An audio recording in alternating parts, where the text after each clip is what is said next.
is up, everybody? Welcome back to another Pitching Ninja's Filthiest Pitches of the Day, the postseason edition. I'll get to yesterday's game in a second, but before I do, remember, hit that subscribe button. Join Ninja Nation.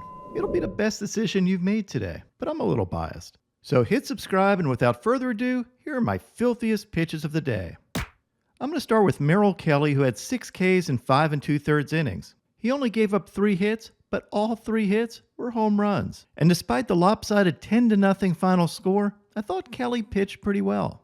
He had these sick two-seamers with 20 inches of run. Check out the movement on those. And also picked up Ks on his cutter, curveball, and changeup. He had 10 whiffs for the game, 5 of them on changeups. And he battled yesterday's filthiest starting pitcher of the day, Aaron Nola. Nola threw 6 scoreless innings, giving up only 3 hits, and had 7 Ks. It looked like prime Aaron Nola. In fact, he's looked like prime Aaron Nola all postseason. His ERA for the postseason is now .96 in his 3 starts. He dominated the D-backs with his sinkers, which ran up to 21 inches. Here are a couple backward Ks on sinkers that ran 19 inches. And he also had this beautifully painted backdoor sinker. He also picked up Ks with these filthy knuckle curves and worked in a bunch of changeups to keep the D-backs off balance. While he didn't get any Ks with his changeup, that changeup set up pretty much all of his other pitches.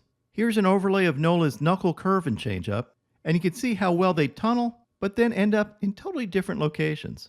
And here are a couple of overlays of Nola's fastball knuckle curve, and you can see how pitch tunneling makes Aaron Nola a nightmare for hitters. His knuckle curve looks like a fastball coming in, but then drops suddenly. And as a hitter, it looks like a big juicy fastball, and you're ready to hammer it, and then poof, it disappears. Womp womp. Here's Nola's pitch breakdown for the game so you can see how well he used his entire arsenal. And the Phillies are just really tough to beat when Aaron Nola pitches like Aaron Nola and Zach Wheeler pitches like Zach Wheeler. They panned to the dugout with Nola standing next to Wheeler, and all I saw were a couple of aces.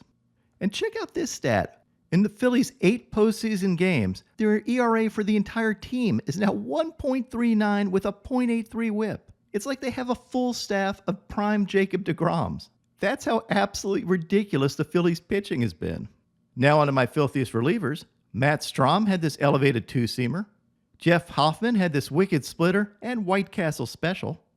And my filthiest reliever of the day yesterday was Orion Kerkering. Check out these disgusting sliders from Kerkering. His spin rate was up to 3,141 RPMs. And don't forget, this is a guy who started out in A-ball this year.